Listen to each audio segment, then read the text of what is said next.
Setelah kita ketahui punca utama Najib dirujukkan ke hospital atau dikatakan telah mengalami keadaan yang agak teruk kesehatannya, yaitu obat yang diminum oleh Najib, yaitu obat tekanan darah tinggi, diubah, memberikan kesan teruk kepadanya, kata pendakwaan yaitu Gopal Sriram.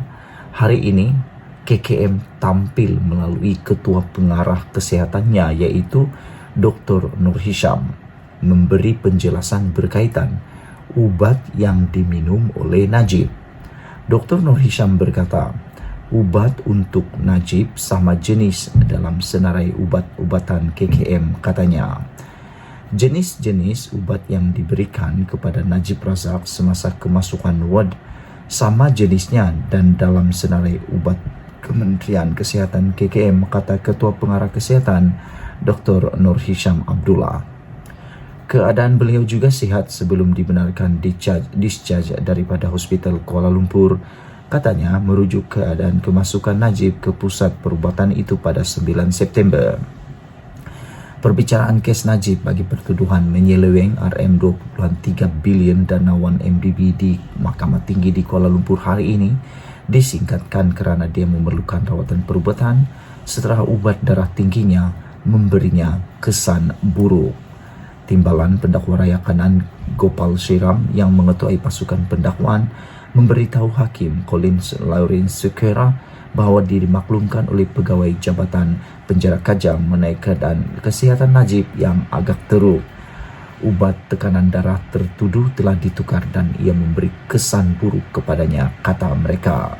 Saya dimaklumkan keadaan Najib agak teruk tetapi beliau bersedia untuk berada di sini, iaitu perbicaraan sehingga 12.30 tengah hari. Pada 2 petang beliau perlu dibawa ke hospital untuk berjumpa doktor, katanya. Dalam kenyataan petang ini, Nur Hisham berkata mereka telus dalam pemberian perkhidmatan kesihatan kepada mana-mana individu. Namun katanya, pada masa sama pihaknya mempunyai tanggungjawab mematuhi tata etika kerahasiaan pesakit bawah Akta Perubatan 1971 Pindaan 2012. Sebarang maklumat terperinci mengenai kesihatan seseorang pesakit boleh dikemukakan kepada mahkamah sekiranya diarahkan mahkamah, katanya. Sementara itu, katanya Najib dimasukkan ke Hospital Kuala Lumpur pada Jumaat lepas sebagai kes elektif, bukan kecemasan, untuk memastikan kesehatannya berada pada tahap yang baik dan optimum.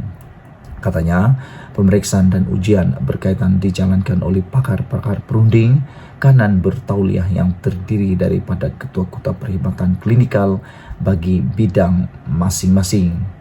Pihak Hospital Kuala Lumpur juga telah mengadakan sidang keluarga sebanyak 2 kali yang telah dihadiri oleh mantan Perdana Menteri dan ahli keluarga beliau. Keputusan ujian-ujian telah dimaklumkan semasa sidang ini mengikut amalan profesional kedokteran.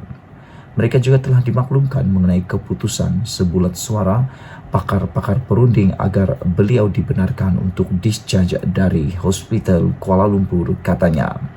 Itulah dia keputusan semasa kesihatan Najib yang dikatakan oleh Dr. Nur Hisham telah dalam keadaan sehat ketika discharge daripada Hospital Kuala Lumpur, dan Nur Hisham mengatakan ubat untuk Najib sama jenis dalam senarai ubatan KKM, dan sekali lagi disahkan punca Najib dalam keadaan teruk ialah apabila ubat darah tingginya diubah dan memberi kesan kepadanya.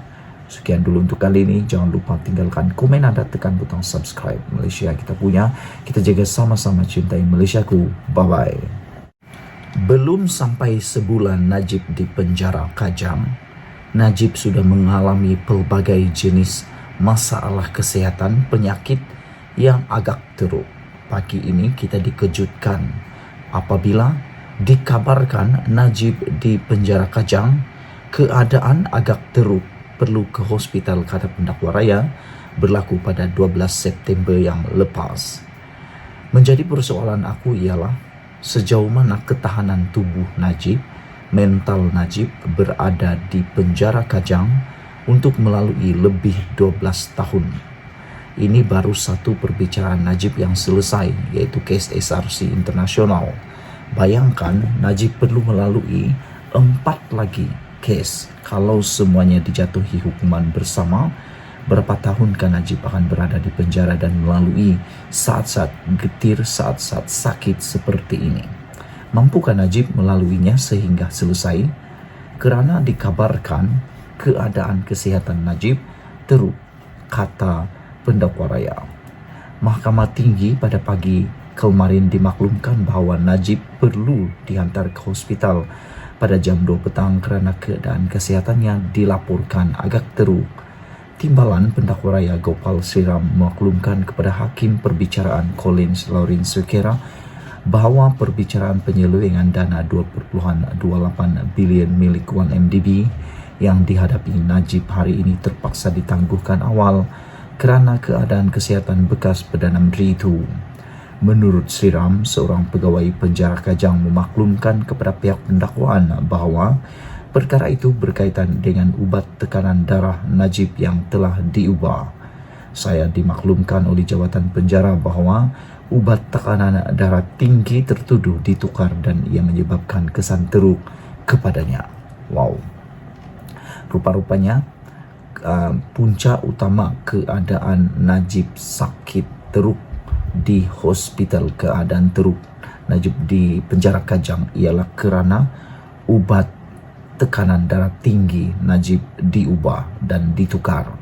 Mungkinkah Najib mengalami stres yang terlampau tinggi di penjara sehingga ubat yang diberikan kepadanya terpaksa ditukar dan memberi kesan teruk kepada Najib? Dia perlu dihantar ke hospital. Bagaimanapun, dia boleh bertahan untuk berada di mahkamah dalam prosiding ini sehingga jam 12.30 tengah hari dan selepas itu perlu bersiap untuk dirujuk ke hospital pada jam 2 petang, katanya. Pendakwa raya seterusnya memohon penangguhan awal perbicaraan jenayah berikutan Najib perlu dirujuk ke hospital hari ini. Najib dibicarakan atas 4 pertuduhan salah guna kuasa dan 21 pertuduhan pengubahan wang haram membabitkan 2.28 bilion daripada 1MDB. Ahli Parlimen Pekan itu didakwa melakukan pertuduhan rasuah itu di Islamic Bank Berhad Jalan Raja Chulan, Kuala Lumpur. Bagi 21 pertuduhan pengubahan wang haram, Najib didakwa melakukan kesalahan itu di bank yang sama antara 22 Mac 2013 dan 30 Ogos 2013. Pihak pendakwaan berhujah bahawa salah laku di 1MDB dilakukan oleh ahli perniagaan buruan Liu Teok Jo dan beberapa yang lain dengan restu Najib. Pasukan pembelaan tertuduh bagaimanapun mendakwa bekas Perdana Menteri dan Menteri Kewangan itu tidak mengetahui jenayah yang dilakukan di 1MDB dan penyelewengan itu hanya didalangi oleh Jolo dan ahli pengurusan firma pelaporan negara yang lain. Najib kini menjalani hukuman penjara 12 tahun selepas mahkamah persekutuan pada 23 Ogos menolak rayuannya. Sekian isu pagi ini. Jangan lupa tinggalkan komen anda. Itu dia keadaan kesihatan Najib dan punca Najib dirujuk ke hospital. Sudah kita ketahui apabila ubatnya diubah, ubat tekanan darah tinggi diubah memberikan kesan teruk pada Najib. Kita jumpa lagi. Bye-bye.